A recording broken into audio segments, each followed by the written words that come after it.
Na noite de 4 de março de 2025, diante de um estádio lotado e um mundo que parecia duvidar dele, Rodrigo Goes calou o Bernabéu e fez o mesmo Bernabéu explodir segundos depois. Ele não gritou, não reclamou, não rebateu críticas. Ele apenas jogou, e jogou como se tivesse nascido para aquele momento. Esse não é só o relato de um golaço, é a história de um menino desacreditado que respondeu com arte. É sobre pressão, silêncio, renascimento. É sobre como um brasileiro, com a camisa 11 do Real Madrid, lembrou o mundo do que é jogar com alma. Prepare-se para reviver, passo a passo, a noite em que Rodrigo transformou críticas em aplausos e emoção em eternidade.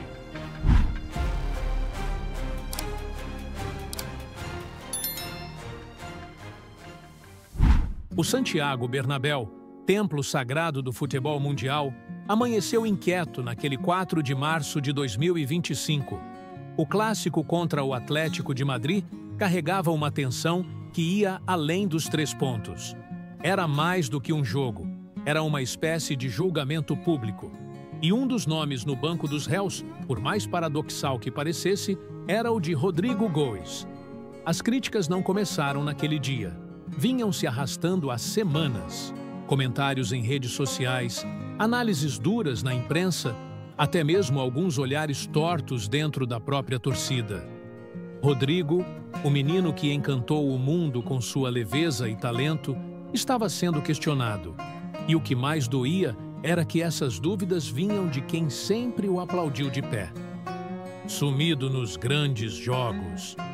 Não tem o mesmo brilho de antes. Vinícius Júnior brilha mais, é mais decisivo. Essas frases eram sussurradas nos corredores do Bernabéu, ditas com um amargor que feria mais que qualquer falta dura. Rodrigo escutava tudo, calado. Não respondeu em entrevistas, não rebateu em redes sociais, não se justificou. Apenas treinou, em silêncio. Como fazem os que entendem que as grandes respostas não se dão com palavras, mas com atitudes. A imprensa espanhola fazia seu papel. Manchetes em letras garrafais destacavam sua queda de rendimento, a ausência de gols em partidas decisivas, a pressão por ser um dos protagonistas da nova geração merengue. No vestiário, embora protegido por companheiros e treinador, Rodrigo sentia o peso. A cobrança era velada, mas constante. Naquela manhã, os arredores do estádio estavam diferentes.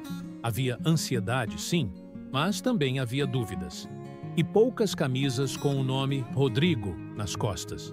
O menino da vila, outrora idolatrado, agora era olhado com expectativa misturada à desconfiança. Parecia que todos perguntavam em silêncio: será que ele ainda é esse craque todo? Enquanto isso, ele caminhava pelos corredores internos do estádio, fones nos ouvidos, olhar fixo, mente no jogo. Sabia que aquela noite poderia mudar tudo, ou afundá-lo de vez. Mas havia algo em seus olhos que poucos perceberam. Um brilho silencioso, uma chama que só os que já foram subestimados conhecem. Não era raiva, era foco, era fé. Era aquela vontade quase invisível de provar que ainda podia. O vestiário do Real Madrid estava tenso, mas Rodrigo se manteve sereno. Nenhuma bravata, nenhum discurso inflamado. Apenas um pedido ao preparador: deixa comigo hoje. O Bernabéu foi enchendo aos poucos.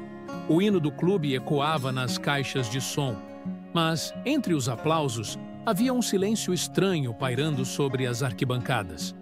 O tipo de silêncio que antecede uma tempestade, ou uma revelação.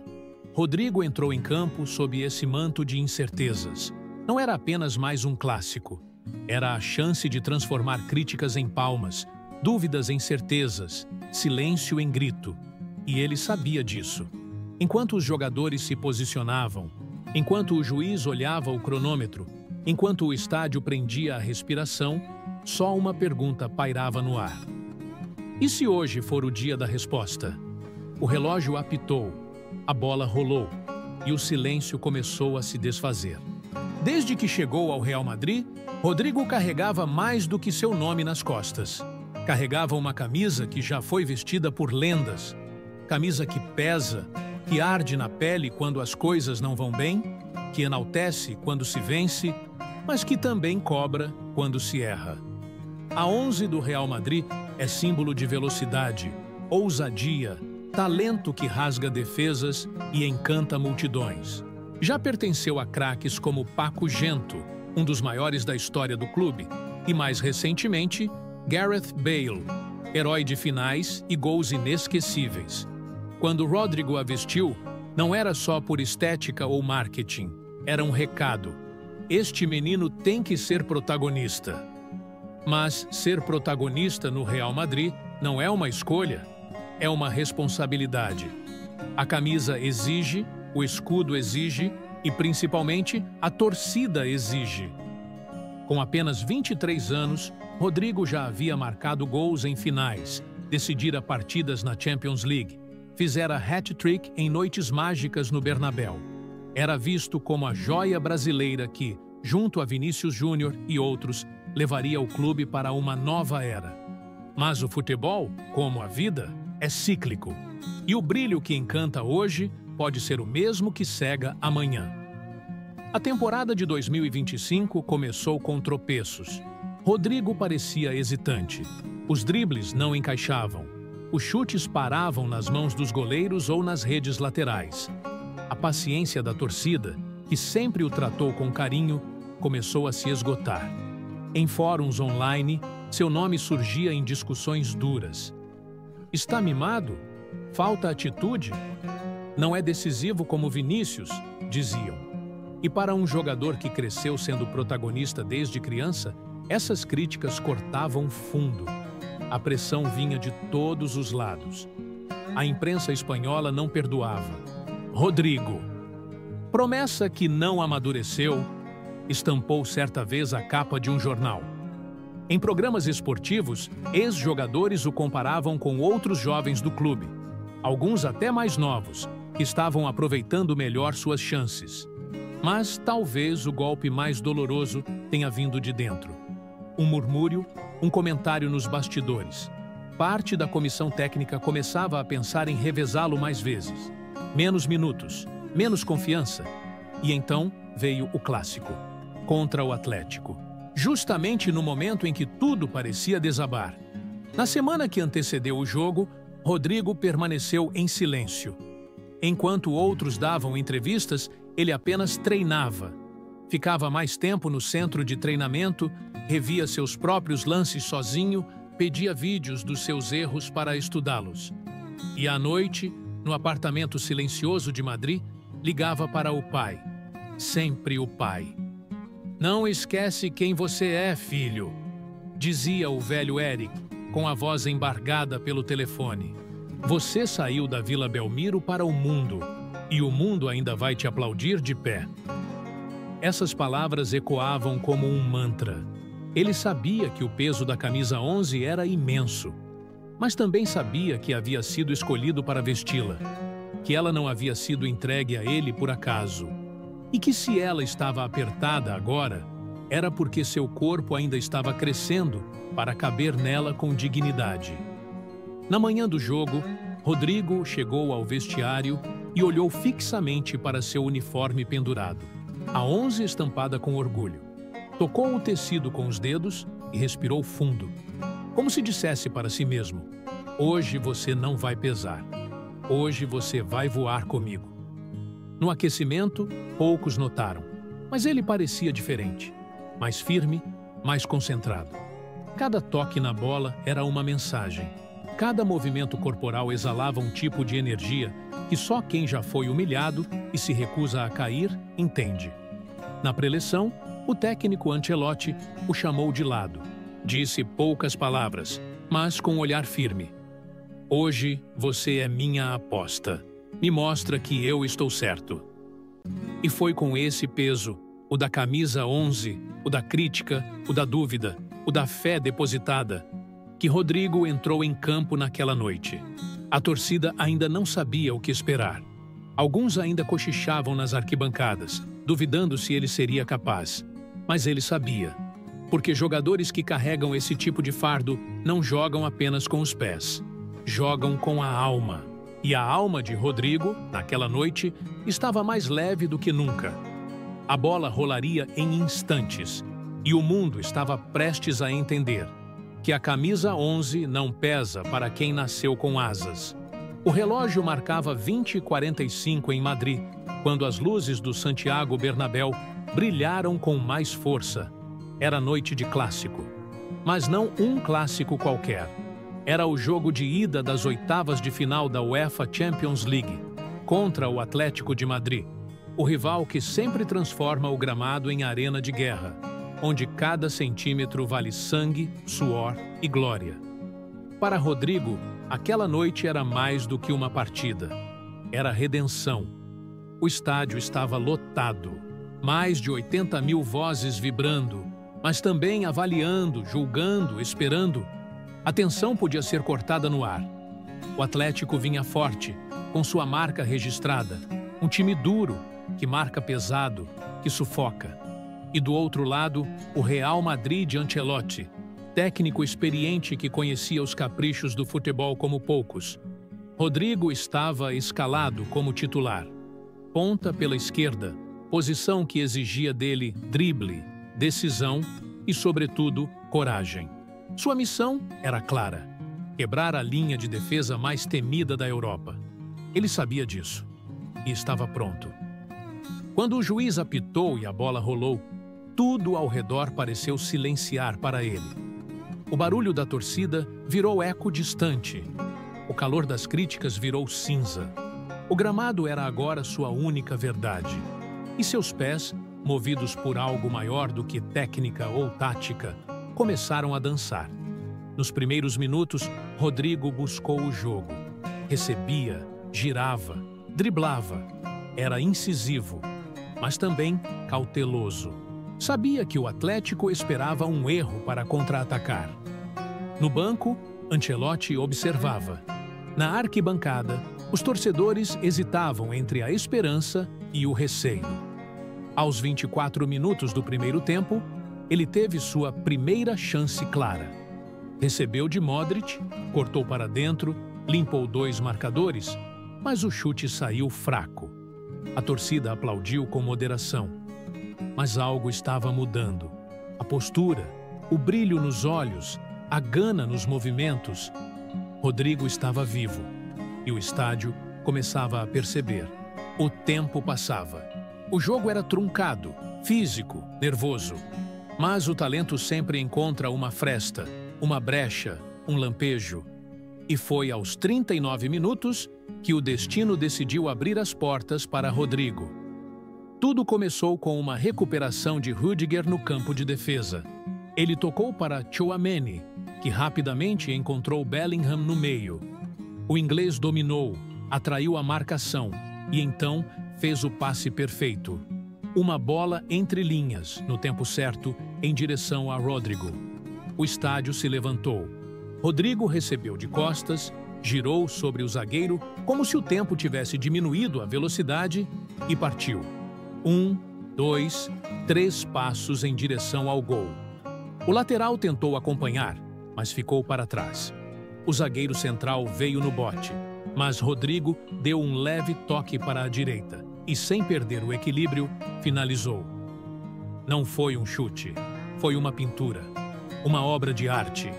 A bola fez uma curva perfeita, passou por cima do goleiro e beijou o ângulo esquerdo. Silêncio. Depois grito. Depois explosão. O Bernabéu inteiro veio abaixo. Rodrigo correu em direção à torcida, ajoelhou-se, ergueu os braços. Seus olhos marejados diziam mais que 1000 entrevistas. Não era só um gol, era a resposta. Era a libertação. Seus companheiros o cercaram. Vinícius foi o primeiro a abraçá-lo, gritando em português: "É isso, irmão! Cala eles!" O banco se levantou. Ancelotti sorriu.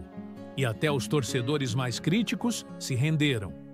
O estádio, que uma semana antes murmurava dúvidas, agora cantava seu nome. O primeiro tempo terminou com o Real Madrid em vantagem. Mas a noite estava apenas começando. No vestiário, Rodrigo estava sereno, não sorria em excesso, não se deixava levar. Sabia que ainda havia trabalho a fazer. Sabia que não bastava um golaço. Era preciso manter o foco, liderar, inspirar. O segundo tempo trouxe um Atlético ainda mais agressivo, mas Rodrigo não recuou. Continuou sendo o desafogo do time, o pulmão ofensivo, o criador de espaços. Criou mais 2 chances claras. Deu assistências que por pouco não viraram gols. E no final da partida, quando o juiz apitou, o placar dizia 1-0 para o Real Madrid. Mas o mundo dizia mais. Rodrigo voltou. E voltou gigante. No caminho para o vestiário, foi aplaudido de pé. Os torcedores que o criticaram agora se rendiam. As câmeras o seguiram. O narrador gritava seu nome. E no telão, a imagem clara. Rodrigo, MVP da partida. Aquele 4 de março entrou para a história. Não apenas como o dia de um golaço no clássico, mas como o dia em que um jovem brasileiro respondeu ao mundo com o que sabe fazer de melhor: jogar futebol com alma. Havia algo de místico no ar naquela noite. O céu de Madrid estava limpo, quase sereno, como se pressentisse que algo memorável estava prestes a acontecer. Dentro do Santiago Bernabéu, a atmosfera era de nervosismo contido. O jogo estava tenso, o placar ainda fechado, e a paciência dos torcedores parecia pender por um fio. Até que, aos 39 minutos do primeiro tempo, o destino decidiu se manifestar e escolheu Rodrigo como sua boca. Foi uma jogada construída com precisão cirúrgica. Um contra-ataque iniciado ainda no campo de defesa, com Rüdiger interceptando uma tentativa do Atlético. Em segundos, o Real Madrid transformou o perigo em esperança. A bola passou por Tchouaméni, encontrou Bellingham, que, com a visão de um maestro, enfiou um passe rasgando a linha defensiva rival. Rodrigo, atento, já havia percebido o buraco. Posicionou-se entre os zagueiros como quem se prepara para um duelo de vida ou morte. Recebeu de costas, girou com uma leveza quase coreografada e disparou. O estádio se levantou. Era o tipo de jogada que anunciava algo grande. O lateral do Atlético tentou acompanhar, mas Rodrigo estava em outro compasso. Deu um corte seco e preciso no zagueiro, como quem desvia de um obstáculo em um sonho. Avançou mais 2 passos, ajeitou o corpo e então disparou. Mas não foi apenas um chute, foi um manifesto. A bola saiu como se soubesse para onde ia. Fez uma curva quase impossível, subindo no ar como se desafiando a gravidade, e encontrou o ângulo esquerdo do goleiro. A rede balançou com violência. O som seco da bola tocando as malhas ecoou pelo estádio como um trovão. Por um segundo, o tempo parou. O Bernabéu ficou mudo. As mãos que seguravam bandeiras congelaram no ar. As bocas abertas não sabiam se gritavam ou choravam. E Rodrigo, ajoelhado no gramado com os braços abertos, era a imagem viva de um milagre. Foi como se aquele gol não fosse apenas um ponto no placar. Foi a resposta a todas as críticas. Foi o fim de um ciclo de desconfiança. Foi o renascimento. O estádio então explodiu, como uma represa que se rompe. A arquibancada tremia. Gritos, aplausos, lágrimas. Um torcedor caiu de joelhos nas cadeiras da primeira fila. Outro abraçava desconhecidos. Mulheres choravam, crianças pulavam, velhos só balançavam a cabeça, sem conseguir dizer nada. Todos sabiam. Haviam testemunhado algo raro. O Bernabéu já viu muitos gols. Já vibrou com Zidane, Ronaldo, Raul, Cristiano, mas naquela noite, aquele gol tinha um sabor diferente. Era o gol de um menino que vinha sendo julgado, questionado, quase abandonado emocionalmente por parte da torcida. E que, ao invés de responder com palavras ou atitudes arrogantes, respondeu com arte, com futebol puro. Do banco, os companheiros aplaudiam de pé. Modric sorria como quem vê um filho crescer. Bellingham correu para abraçá-lo. Vinícius foi o último a chegar, mas o primeiro a gritar: "Esse é o Rodrigo que a gente conhece!" Na transmissão ao vivo, o narrador perdeu a voz. Recuperou apenas para soltar um grito quase infantil: "Golaço! Rodrigo! Gênio! Absurdo!" As redes sociais explodiram. Vídeos do gol foram postados em segundos. Em poucos minutos, Remílio Rodrigo e Debimiro Bernabéu já eram os tópicos mais comentados do mundo. Mas dentro do gramado, Rodrigo estava calmo. Depois da euforia, levantou-se, olhou para a arquibancada e apenas colocou o dedo indicador sobre os lábios. Um gesto simples, mas cheio de significado. Um shhh, direcionado não com raiva, mas com classe. Não como provocação, mas como resposta. Porque, naquele momento, quem precisava falar não era mais ele. Era o gol, era a arte, era o jogo. Na área técnica, Ancelotti cruzava os braços e sorria. O velho treinador sabia o que tinha em mãos. Um talento raro, que brilha justamente quando está encurralado. Um jogador que se alimenta da dúvida dos outros para mostrar sua própria certeza. O jogo seguiu, mas o estádio ainda vivia sob o impacto daquele momento. Era como se aquele gol tivesse mudado tudo. A forma como a torcida via Rodrigo, a forma como os jogadores se conectavam em campo, a confiança, a alma do time. Ao final da partida, o placar mostrava 1-0 para o Real Madrid. Mas o resultado pouco importava. O que todos queriam rever, comentar, eternizar, era aquele golaço. Nos corredores do estádio, repórteres se atropelavam para entrevistar o herói da noite. Mas Rodrigo disse pouco. Afirmou apenas: "Fiz o que precisava ser feito." E talvez seja isso o mais belo do futebol. Quando um jogador entende que o gol pode ser mais do que um número, pode ser redenção, pode ser poesia, pode ser a voz de quem ficou em silêncio por muito tempo. Naquela noite, o Bernabéu se rendeu. E Rodrigo, com seu golaço, escreveu mais que um capítulo. Escreveu sua resposta, com chute, curva e alma. Quando o apito final ecoou pelo Santiago Bernabéu, não foi apenas o encerramento de mais um clássico. Foi o desfecho de um espetáculo emocional que prendeu milhões de olhos ao redor do planeta. E no centro desse palco, com os refletores voltados para si, estava Rodrigo, eleito, com justiça e unanimidade, o MVP da partida. Enquanto os jogadores do Atlético deixavam o campo cabisbaixos, os do Real Madrid celebravam discretamente. Sabiam que a guerra ainda não estava vencida. Era apenas o jogo de ida. Mas o sorriso no rosto de cada companheiro de Rodrigo dizia tudo. Eles sabiam o quanto aquela noite significava.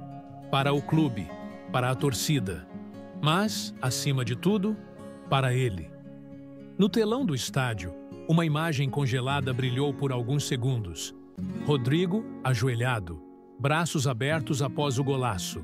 E abaixo da imagem, a frase: "Man of the match, Rodrigo Góes." As palmas começaram tímidas, como que tentando entender o momento. E depois cresceram. E cresceram. Até se tornarem um rugido de 80 mil vozes. Um rugido não de euforia, mas de respeito. O respeito por quem foi criticado, por quem caiu, e teve coragem de levantar com grandeza. Na beira do campo, repórteres e câmeras se aproximaram dele. Rodrigo ainda respirava fundo, suado, o semblante firme. Foi perguntado sobre o gol, sobre a pressão, sobre as críticas. Ele sorriu de leve e disse: "Não estava aqui para provar nada para ninguém. Só precisava me lembrar de quem eu sou." Simples, direto, profundo. E naquela resposta cabia todo o peso dos últimos meses. Porque Rodrigo não renasceu naquela noite apenas para o Real Madrid. Renasceu para o mundo do futebol, para o Brasil, para cada jovem que já foi desacreditado por um momento ruim. A imprensa internacional repercutiu o feito imediatamente. O L'Équipe da França deu nota 9,0 a Rodrigo e o chamou de magia brasileira. O Gazeta dello Sport escreveu: "O futebol tem poesia, e ela falou português esta noite." Já o jornal espanhol Marca, duro crítico semanas antes, estampou: "Rodrigo, silêncio e magia." Na internet, as redes sociais transbordavam vídeos do lance, análises, comentários emocionados. Ex-jogadores e lendas do futebol parabenizavam o brasileiro. Ronaldo Fenômeno publicou: "Craque é isso, cala com bola, responde com alma." Até Pelé, em uma conta ainda ativa mantida por sua equipe, repostou o gol com a legenda: "A camisa 11 tem herdeiro." No vestiário, o clima era de reverência, não euforia. Os jogadores se abraçavam, mas sabiam que presenciaram algo simbólico: um renascimento. Ancelotti, discreto como sempre, foi até Rodrigo, colocou a mão em seu ombro e disse apenas: "Você não salvou um jogo, salvou sua história." As palavras do técnico ecoaram fundo, porque Rodrigo sabia o que significava vestir branco no Bernabéu. Sabia o que era ser chamado de promessa, de raio, desde os tempos de Santos. E sabia o quanto havia carregado expectativas, algumas justas, outras pesadas demais para um garoto de 23 anos. Mas naquela noite, ele não era mais promessa. Era realidade, concreta, vibrante, brilhante. A imprensa brasileira, que acompanhava cada passo do garoto desde a base, também se emocionou. Em programas esportivos, comentaristas se rendiam. Hoje Rodrigo virou homem. Hoje ele se firmou como um dos grandes, dizia um apresentador. E as mensagens dos torcedores, antes recheadas de dúvidas, agora transbordavam orgulho. "É nosso! É Brasil em Madrid!" Enquanto isso, Rodrigo caminhava sozinho pelos corredores internos do estádio, já de banho tomado, com a medalha de melhor em campo pendurada no pescoço. Parou diante de um mural com fotos históricas do Real Madrid. Observou uma imagem de Cristiano Ronaldo erguendo a Champions. Ao lado, outra de Raul beijando o escudo. E por alguns segundos, ficou em silêncio. Ele sabia que ainda havia muito por fazer, que um gol não define uma carreira, mas também sabia que certas noites valem por anos. E aquela noite estava marcada, para sempre. Ao sair do estádio, encontrou seu pai, Eric, esperando no estacionamento. Os dois se abraçaram sem dizer nada por longos segundos. Depois, Eric falou baixinho: "Lembra quando você sonhava com isso lá em Osasco?" Rodrigo respondeu com lágrimas nos olhos: "Hoje eu acordei dentro do sonho, pai." Eles riram, se abraçaram mais forte e foram embora, com a certeza de que aquela noite não era o fim de um ciclo, era o começo de um novo capítulo. Rodrigo renasceu, não só como jogador, mas como símbolo de persistência, de fé, de talento, de tudo aquilo que faz do futebol o maior palco de redenções humanas que o esporte pode oferecer. No futebol, os ruídos são constantes. Críticas, análises, estatísticas, manchetes. Todos querem dizer algo, todos querem ter razão. Mas de tempos em tempos, surge um jogador que escolhe o silêncio como resposta, que não rebate com palavras, mas com gestos, com atitudes, com arte. Rodrigo Goes foi esse jogador. Ao longo das semanas que antecederam o clássico contra o Atlético de Madrid, ele ouviu de tudo. Está em má fase. É hora de ir para o banco. Não tem sangue nos olhos. E mesmo assim, não rebateu. Não levantou a voz. Não caiu na armadilha de responder no calor da emoção. Porque, no fundo, sabia que sua resposta não cabia em uma entrevista. Ela estava guardada nos pés. E mais ainda, no coração. O golaço que marcou naquela noite foi apenas o estopim. O símbolo visível de algo muito mais profundo. Era a afirmação de um craque, que não joga apenas com habilidade, mas com alma, que carrega o Brasil não só na certidão de nascimento, mas no jeito de jogar, na ginga do drible, na ousadia de tentar o improvável.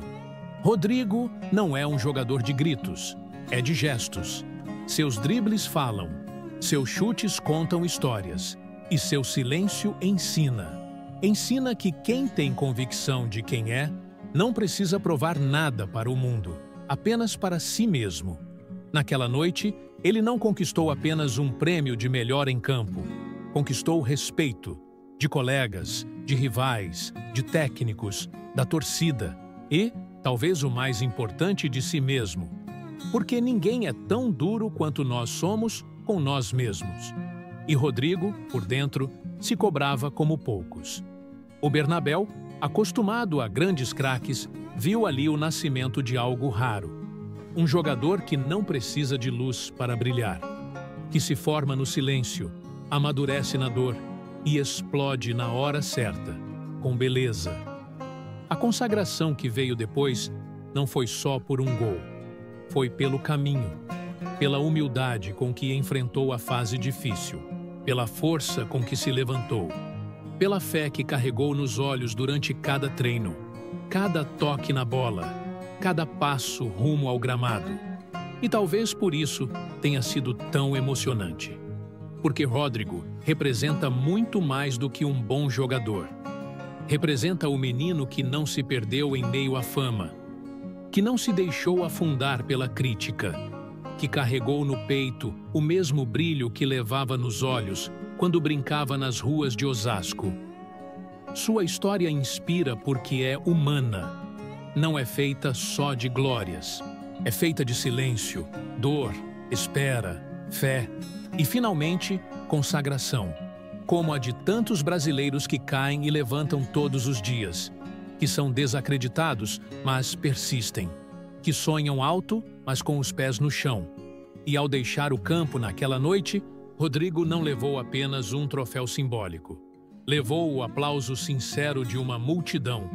Levou a certeza de que calou o mundo do jeito mais bonito que existe, jogando futebol com alma.